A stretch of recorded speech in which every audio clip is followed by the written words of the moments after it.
Halo teman-teman, balik lagi di podcast Opini kita. Pada episode kali ini, kita bakal bahas sesuatu nih yang sebenarnya deket banget sama kehidupan kita sehari-hari, tapi sering tidak kita sadari. Coba deh jujur, siapa di sini yang bangun tidur langsung buka HP, terus scroll, tahu-tahu udah 30 menit aja. Dan yang lebih menariknya, setelah scroll itu, tiba-tiba kita punya pendapat tentang sesuatu, entah itu tentang orang lain, berita, atau suatu kejadian. Padahal sebelumnya kita tidak terlalu peduli dan tanpa sadar apa yang kita lihat di sana sering banget nih mempengaruhi cara kita berpikir dan berpendapat. Sebelum mulai, kenalin dulu, gue David sebagai host di podcast kali ini. Dan tentunya gue nggak sendirian. Di sini udah ada teman-teman gue yang bakal nemenin diskusi hari ini. Di sebelah kanan gue ada. Hai, gue Sheila. Di sebelah kiri gue ada. Hai, gue Dini. Nah, Sheila dan Dini. Menurut kalian nih, sebenarnya media sosial itu seberapa penting sih pengaruhnya dalam pembentukan opini publik? Boleh dari Sheila dulu. Menurut gue pengaruhnya besar banget karena sekarang media sosial itu jadi sumber informasi utama bagi banyak orang, apalagi untuk diri kita sendiri, ya kan? Dulu mungkin kita nunggu berita itu dari TV atau dari koran, sekarang kita cukup buka HP, scroll, semuanya udah ada. Apa yang sering kita lihat dan konsumsi setiap hari secara nggak langsung membentuk cara kita memahami suatu isu. Jadi, opini yang kita punya seringkali bukan muncul tiba-tiba, tapi hasil dari paparan informasi yang terus berulang dari hasil scroll itu. Oke, gue pun setuju ya sama apa yang Sheila udah bilang. Apalagi sekarang ini tuh orang lebih percaya sama apa yang muncul di timeline mereka dibanding cari sumber lain. Karena informasinya tuh udah dikemas secara menarik dan juga mudah dicerna. Akhirnya orang langsung menyimpulkan sesuatu tanpa banyak mempertimbangkan sudut pandang lain. Kayak misalnya nih, kita udah ngelihat suatu opini, terus muncul berkali-kali. Nah, lama-lama tuh kita pasti akan mikir, oh itu pasti betulnya benar, padahal belum tentu valid. Betul. Menarik sih, apalagi tiap platform sosial media kan punya karakter yang berbeda-beda. Kita mulai dari X deh, kalian pada pakai sosial media X? Pakai. Kalau menurut Sheila nih, kenapa X sering banget menjadi tempat pertama terbentuknya opini publik? Oke, kalau menurut gue, karena di X itu semuanya berjalan secara real time. Misal lu buka aplikasi X juga tiba-tiba udah muncul tuh beritanya. Jadi begitu ada isu langsung muncul banyak komentar dari berbagai sudut pandang dalam waktu singkat. Hal ini ngebuat orang cepat terpapar banyak opini sekaligus, sehingga mereka cenderung langsung membentuk pendapat tanpa menunggu informasi yang lengkap. Gitu. Nah, kalau menurut gue mungkin gue lebih nambahin sedikit dari pendapat Sheila ya. Di X itu sendiri juga ada fitur seperti hashtag dan trending topik yang juga bikin suatu isu terlihat lebih besar dibanding sebenarnya. Orang jadi merasa topik itu penting karena banyak dibahas sama banyak orang. Terus akhirnya itu pun ikut beropini meskipun belum tentu paham konteksnya secara utuh.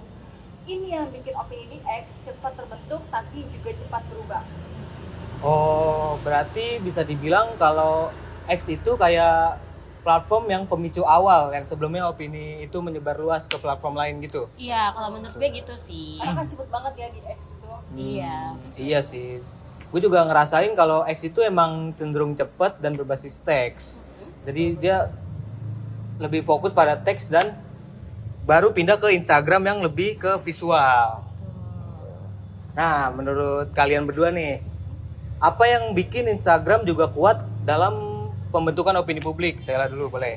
Oke, kalau Instagram itu menurut gue kekuatannya ada di visual. Orang lebih mudah percaya kalau ngeliat gambar atau video yang kelihatannya lebih nyata dan meyakinkan. Bisa dibilang kayak lambe turah lah. Apalagi kalau dikemas dengan estetika yang bagus, pesan yang disampaikan jadi terasa lebih kredibel meskipun belum tentu sepenuhnya benar gitu. Kalau Andini? Gue juga setuju sama Sheila ya, dan nambahin sedikit dari pendapat Sheila tadi. Menurut gue peran influencer yang ada di Instagram itu juga sangat besar di Instagram. Banyak orang bentuk opini berdasarkan apa yang mereka sampaikan oleh akun yang mereka follow. Dan mereka tuh pastinya nge-follow akun itu karena mereka percaya ya. Yeah. Nah, dalam teori komunikasi ini disebut sebagai opinion leader, di mana setiap individu bisa mempengaruhi banyak orang dalam melihat suatu isu. Itu sih menurut gue. Benar banget. Soalnya influencer itu sekarang pada zaman sekarang itu mempunyai pengaruh penting, peran penting. Betul, penting banget. Apalagi dengan adanya kepercayaan ya. Iya, betul. Nah, coba kalian berdua main TikTok nggak? Main. Siapa sih yang sekarang nggak main Iya, TikTok? kayak semua orang ke TikTok deh. Kalau menurut kalian itu kan kalian sering main TikTok, di TikTok tuh kalian ngapain sih? Bikin video atau scroll apa yang menurut kalian dapat dari TikTok? Ya itu sih paling scroll juga, beritanya juga secepat Instagram sih, beritanya karena secepat Instagram. ada visualnya juga kan, Iya. segala macam, bisa bikin jeduk-jeduk juga. Kurang lebih formatnya sama lah Instagram dan Formatnya TikTok. sama. Betul, mirip-mirip lah. Kenapa TikTok bisa disebut terkuat juga dalam pembentukan opini publik? Kalau menurut gue sih, karena TikTok punya algoritma yang sangat personal lewat hashtag FYP. Lo tahu kan? Iya, Konten FYP. yang muncul itu biasanya udah disesuaikan dengan minat kita. Jadi ketika kita punya minat sesuatu, pasti akan muncul terus-menerus tuh jenis informasi yang sama. Jadi itu ngebuat opini tersebut itu jadi pandangan umum. Padahal sebenarnya itu cuman bagian dari preferensi kita sendiri aja gitu. Oke, mungkin gue mau nambahin sedikit ya dari pendapatnya Boleh. Sheila. Karena lebih yang gue pahami ini dalam komunikasi ini disebut dengan echo chamber. Di mana seseorang hanya terpapar pada satu sudut pandang aja. Nah, itu yang dari algoritmanya. Ditambah lagi format konten TikTok yang singkat dan cepat, viral membuat opini publik bisa terbentuk dalam waktu yang sangat singkat. Orang seringkali langsung percaya tanpa mengecek informasi lebih lanjut lagi. Benar. Gitu. Berarti tanpa kita sadari kita dibentuk sama algoritma ya. Iya, Betul, karena menurut itu gue yang kita iya. cari dan algoritmanya itu muncul ya. Jadi Iya. kita mempercayai hal itu. Bener, karena berulang terus juga kan munculnya. Berarti kalau dilihat-lihat dari ketiga platform tadi, X, Instagram, TikTok, semuanya punya cara masing-masing ya untuk mempengaruhi opini kita, mempengaruhi sudut pandang kita ya. Betul, menurut gue. Kayak X gayanya by text, Mungkin Instagram TikTok by visual, dan TikTok lebih by- visual iya, juga, Visual. pakai video kan. Betul, betul. Nah, yang terakhir nih, menurut kalian dari semua pengaruh itu dampaknya lebih banyak yang positif apa negatif? Boleh Andini dulu. Oke, kalau menurut aku pasti bakal ada sisi negatif dan positif ya. Iya.